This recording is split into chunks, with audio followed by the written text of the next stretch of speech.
On a request filed by the Sagamok First Nation in October 2012, Bruce McGregor and Chris Avery of the Anishinaabe Ontario Fisheries Resource Centre are conducting a study on the local pike population.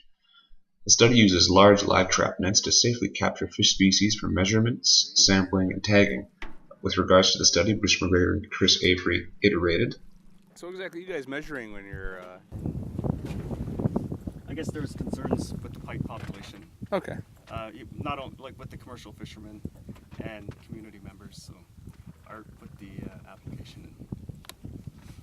So it was basically a community thing where they kind of said like we're concerned with the pike population.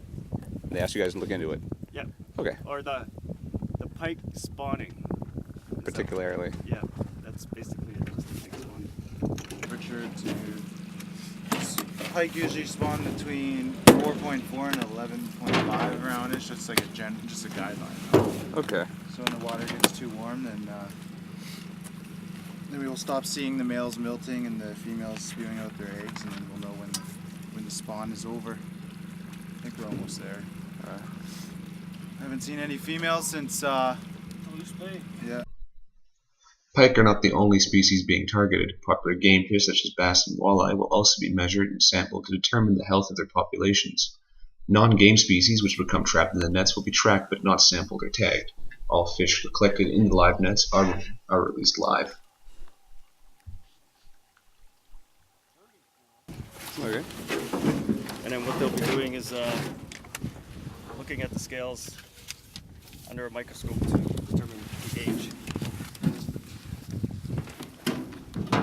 Kind of count them like rings on a tree. Okay. So you can't tell just by like the size of that pike how old it is.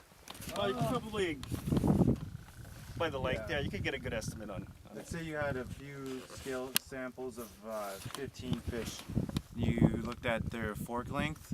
Based on their fork length and their age, you could probably figure out roughly how old they are based on size.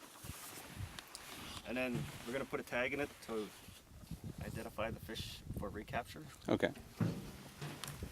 Want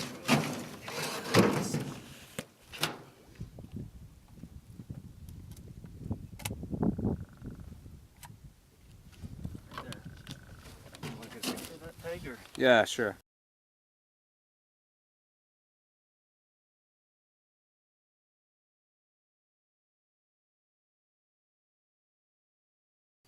The results from the study will not be made available for some time. However, any questions regarding the study can be forwarded to AOFRC's Sagamok contact Reyes Sinaway at 705-865-2421.